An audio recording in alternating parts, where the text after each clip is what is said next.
Sense and Sensibility. Chapter 49.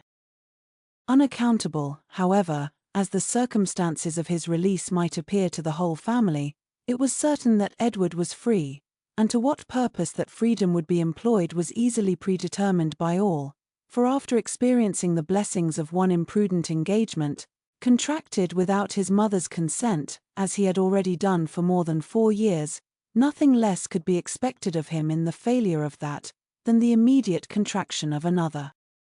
His errand at Barton, in fact, was a simple one.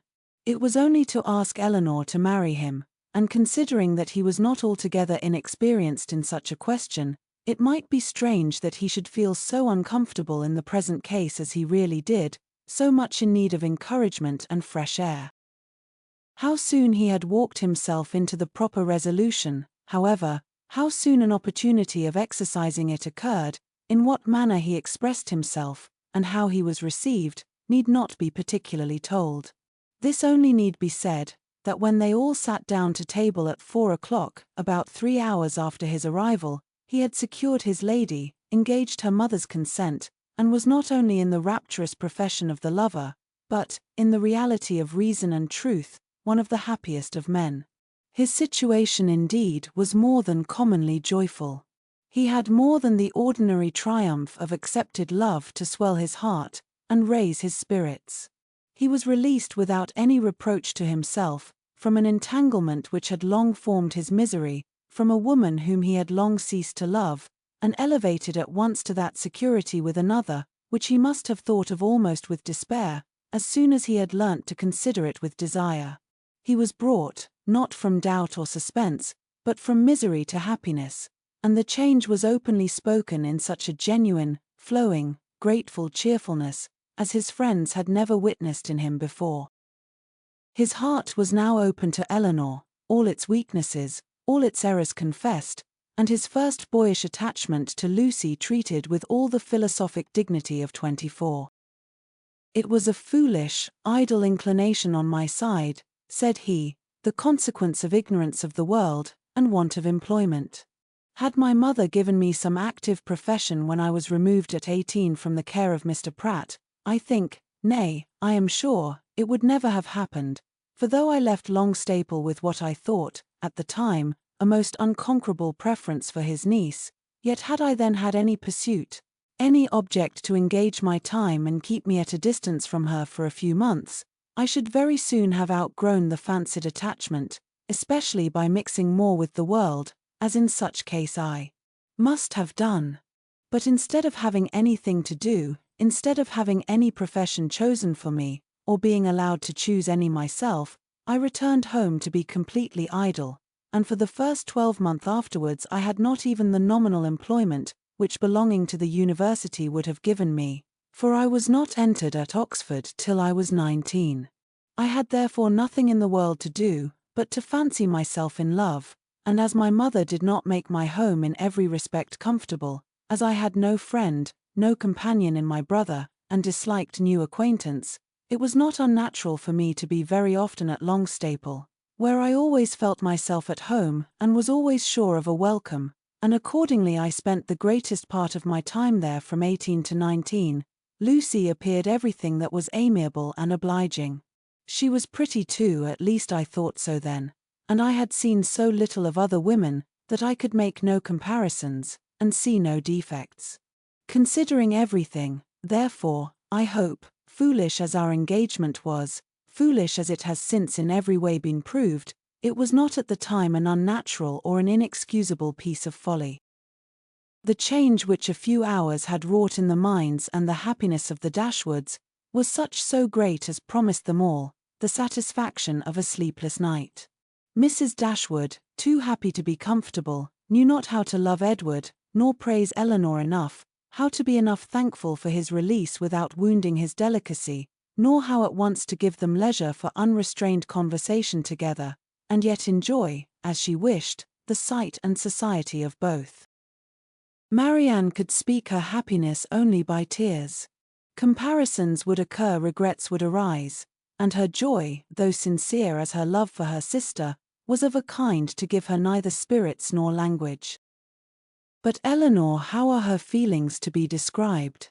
From the moment of learning that Lucy was married to another, that Edward was free, to the moment of his justifying the hopes which had so instantly followed, she was everything by turns but tranquil. But when the second moment had passed, when she found every doubt, every solicitude removed, compared her situation with what so lately it had been, saw him honorably released from his former engagement, saw him instantly profiting by the release, to address herself and declare an affection as tender, as constant as she had ever supposed it to be, she was oppressed, she was overcome by her own felicity, and happily disposed as is the human mind to be easily familiarized with any change for the better. It required several hours to give sedateness to her spirits, or any degree of tranquility to her heart. Edward was now fixed at the cottage at least for a week. For whatever other claims might be made on him, it was impossible that less than a week should be given up to the enjoyment of Eleanor's company, or suffice to say half that was to be said of the past, the present, and the future. For though a very few hours spent in the hard labor of incessant talking will despatch more subjects than can really be in common between any two rational creatures, yet with lovers it is different.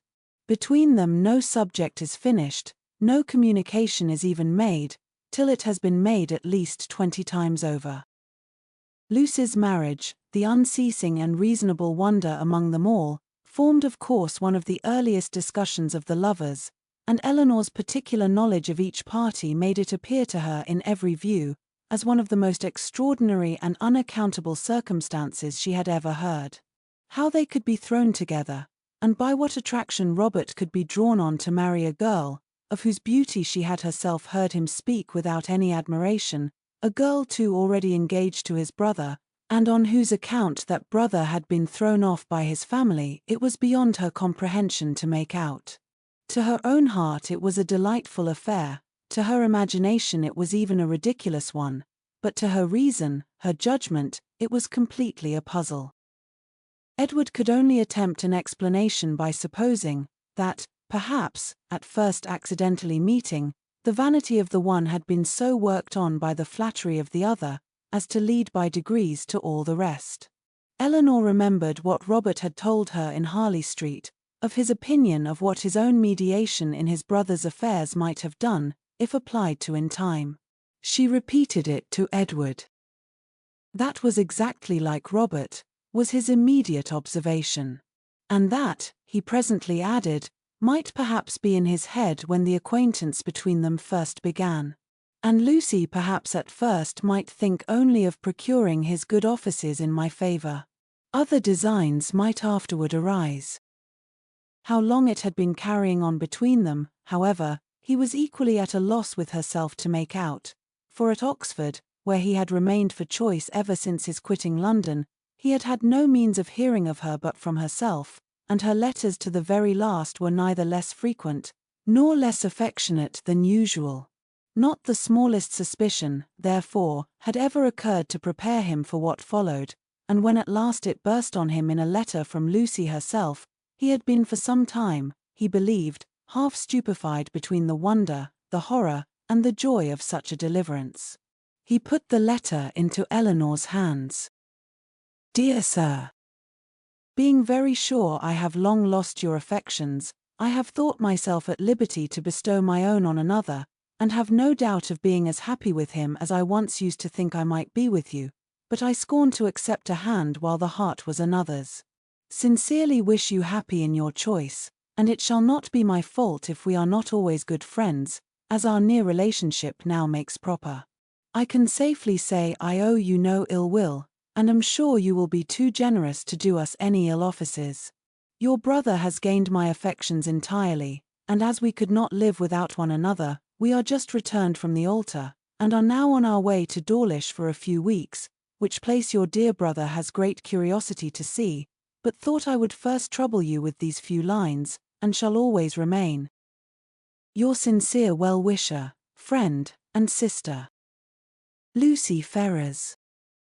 I have burnt all your letters, and will return your picture the first opportunity. Please to destroy my scrawls, but the ring with my hair you are very welcome to keep. Eleanor read and returned it without any comment. "I will not ask your opinion of it as a composition," said Edward. "For worlds would not I have had a letter of hers seen by you in former days. In a sister it is bad enough, but in a wife, how I have blushed over the pages of her writing. And I believe I may say that since the first half year of our foolish business this is the only letter I ever received from her, of which the substance made me any amends for the defect of the style. However it may have come about," said Eleanor, after a pause, "they are certainly married. And your mother has brought on herself a most appropriate punishment.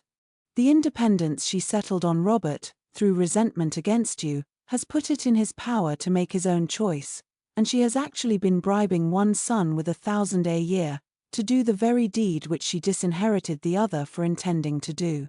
She will hardly be less hurt, I suppose, by Robert's marrying Lucy, than she would have been by your marrying her. She will be more hurt by it, for Robert always was her favorite. She will be more hurt by it, and on the same principle will forgive him much sooner." In what state the affair stood at present between them, Edward knew not, for no communication with any of his family had yet been attempted by him. He had quitted Oxford within 24 hours after Lucy's letter arrived, and with only one object before him, the nearest road to Barton, had had no leisure to form any scheme of conduct, with which that road did not hold the most intimate connection. He could do nothing till he were assured of his fate with Miss Dashwood, and by his rapidity in seeking that fate, it is to be supposed, in spite of the jealousy with which he had once thought of Colonel Brandon, in spite of the modesty with which he rated his own deserts, and the politeness with which he talked of his doubts, he did not, upon the whole, expect a very cruel reception. It was his business, however, to say that he did, and he said it very prettily. What he might say on the subject a 12-month after, must be referred to the imagination of husbands and wives. That Lucy had certainly meant to deceive, to go off with a flourish of malice against him in her message by Thomas, was perfectly clear to Eleanor, and Edward himself, now thoroughly enlightened on her character, had no scruple in believing her capable of the utmost meanness of wanton ill nature. Though his eyes had been long opened, even before his acquaintance with Eleanor began, to her ignorance and a want of liberality in some of her opinions they had been equally imputed, by him, to her want of education. Until her last letter reached him, he had always believed her to be a well-disposed, good-hearted girl, and thoroughly attached to himself. Nothing but such a persuasion could have prevented his putting an end to an engagement, which, long before the discovery of it laid him open to his mother's anger, had been a continual source of disquiet and regret to him. "I thought it my duty," said he, "independent of my feelings, to give her the option of continuing the engagement or not, when I was renounced by my mother, and stood to all appearance without a friend in the world to assist me. In such a situation as that, where there seemed nothing to tempt the avarice or the vanity of any living creature, how could I suppose, when she so earnestly, so warmly insisted on sharing my fate, whatever it might be, that anything but the most disinterested affection was her inducement? And even now, I cannot comprehend on what motive she acted, or what fancied advantage it could be to her, to be fettered to a man for whom she had not the smallest regard, and who had only £2,000 in the world. She could not foresee that Colonel Brandon would give me a living. No, but she might suppose that something would occur in your favor, that your own family might in time relent. And at any rate, she lost nothing by continuing the engagement, for she has proved that it fettered neither her inclination nor her actions. The connection was certainly a respectable one, and probably gained her consideration among her friends, and, if nothing more advantageous occurred, it would be better for her to marry you than be single." Edward was, of course, immediately convinced that nothing could have been more natural than Lucy's conduct, nor more self-evident than the motive of it. Eleanor scolded him, harshly as ladies always scold the imprudence which compliments themselves, for having spent so much time with them at Norland, when he must have felt his own inconstancy. "Your behavior was certainly very wrong," said she, because to say nothing of my own conviction, our relations were all led away by it to fancy and expect what, as you were then situated, could never be. He could only plead an ignorance of his own heart, and a mistaken confidence in the force of his engagement. I was simple enough to think that because my faith was plighted to another, there could be no danger in my being with you, and that the consciousness of my engagement was to keep my heart as safe and sacred as my honor. I felt that I admired you, but I told myself it was only friendship. Until I began to make comparisons between yourself and Lucy, I did not know how far I was got. After that, I suppose, I was wrong in remaining so much in Sussex, and the arguments with which I reconciled myself to the expediency of it were no better than these. The danger is my own. I am doing no injury to anybody but myself. Eleanor smiled, and shook her head. Edward heard with pleasure of Colonel Brandon's being expected at the cottage, as he really wished not only to be better acquainted with him, but to have an opportunity of convincing him that he no longer resented his giving him the living of Delaford which, at present, said he, after thanks so ungraciously delivered as mine were on the occasion, he must think I have never forgiven him for offering. Now he felt astonished himself that he had never yet been to the place. But so little interest had he taken in the matter, that he owed all his knowledge of the house, garden, and glebe, extent of the parish, condition of the land, and rate of the tithes, to Eleanor herself, who had heard so much of it from Colonel Brandon, and heard it with so much attention, as to be entirely mistress of the subject. One question after this only remained undecided. Between them, one difficulty only was to be overcome. They were brought together by mutual affection, with the warmest approbation of their real friends. Their intimate knowledge of each other seemed to make their happiness certain, and they only wanted something to live upon. Edward had £2,000, and Eleanor one, which, with Delaford living, was all that they could call their own, for it was impossible that Mrs. Dashwood should advance anything, and they were neither of them quite enough in love to think that £350 a year would supply them with the comforts of life. Edward was not entirely without hopes of some favourable change in his mother towards him, and on that he rested for the residue of their income. But Eleanor had no such dependence, for since Edward would still be unable to marry Miss Morton, and his choosing herself had been spoken of in Mrs. Ferrars's flattering language as only a lesser evil than his choosing Lucy Steele, she feared that Robert's offence would serve no other purpose than to enrich Fanny.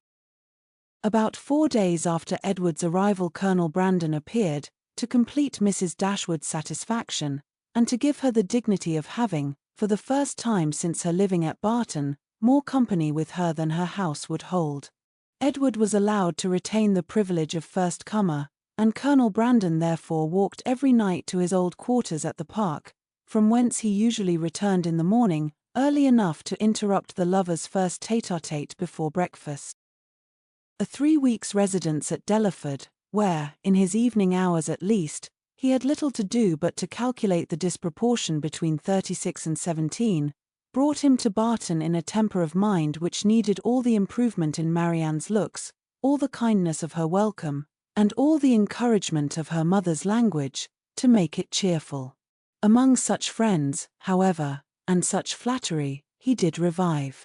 No rumour of Lucy's marriage had yet reached him, he knew nothing of what had passed, and the first hours of his visit were consequently spent in hearing and in wondering. Everything was explained to him by Mrs. Dashwood, and he found fresh reason to rejoice in what he had done for Mr. Ferrars, since eventually it promoted the interest of Eleanor. It would be needless to say that the gentlemen advanced in the good opinion of each other, as they advanced in each other's acquaintance, for it could not be otherwise. Their resemblance in good principles and good sense, in disposition and manner of thinking, would probably have been sufficient to unite them in friendship, without any other attraction. But their being in love with 2 sisters, and 2 sisters fond of each other, made that mutual regard inevitable and immediate, which might otherwise have waited the effect of time and judgment. The letters from town, which a few days before would have made every nerve in Eleanor's body thrill with transport, now arrived to be read with less emotion than mirth. Mrs. Jennings wrote to tell the wonderful tale, to vent her honest indignation against the jilting girl, and pour forth her compassion towards poor Mr. Edward, who, she was sure, had quite doted upon the worthless hussy, and was now, by all accounts, almost broken-hearted, at Oxford. I do think, she continued, nothing was ever carried on so sly, for it was but 2 days before Lucy called and sat a couple of hours with me. Not a soul suspected anything of the matter, not even Nancy, who, poor soul, came crying to me the day after, in a great fright for fear of Mrs. Ferrars, as well as not knowing how to get to Plymouth. For Lucy it seems borrowed all her money before she went off to be married, on purpose we suppose to make a show with, and poor Nancy had not 7 shillings in the world, so I was very glad to give her 5 guineas to take her down to Exeter, where she thinks of staying 3 or 4 weeks with Mrs. Burgess, in hopes, as I tell her, to fall in with the doctor again. And I must say that Lucy's crossness not to take them along with them in the chaise is worse than all. Poor Mr. Edward! I cannot get him out of my head, but you must send for him to Barton, and Miss Marianne must try to comfort him. Mr. Dashwood's strains were more solemn. Mrs. Ferrars was the most unfortunate of women. Poor Fanny had suffered agonies of sensibility, and he considered the existence of each, under such a blow, with grateful wonder. Robert's offence was unpardonable, but Lucy's was infinitely worse. Neither of them were ever again to be mentioned to Mrs. Ferrars, and even, if she might hereafter be induced to forgive her son, his wife should never be acknowledged as her daughter, nor be permitted to appear in her presence. The secrecy with which everything had been carried on between them was rationally treated as enormously heightening the crime, because, had any suspicion of it occurred to the others, proper measures would have been taken to prevent the marriage, and he called on Eleanor to join with him in regretting that Lucy's engagement with Edward had not rather been fulfilled, than that she should thus be the means of spreading misery farther in the family. He thus continued. Mrs. Ferrars has never yet mentioned Edward's name, which does not surprise us, but, to our great astonishment, not a line has been received from him on the occasion. Perhaps, however, he is kept silent by his fear of offending, and I shall, therefore, give him a hint, by a line to Oxford, that his sister and I both think a letter of proper submission from him, addressed perhaps to Fanny, and by her shown to her mother, might not be taken amiss. For we all know the tenderness of Mrs. Ferrars's heart, and that she wishes for nothing so much as to be on good terms with her children. This paragraph was of some importance to the prospects and conduct of Edward. It determined him to attempt a reconciliation, though not exactly in the manner pointed out by their brother and sister. A letter of proper submission, repeated he. Would they have me beg my mother's pardon for Robert's ingratitude to her, and breach of honour to me? I can make no submission. I am grown neither humble nor penitent by what has passed. I am grown very happy, but that would not interest. I know of no submission that is proper for me to make.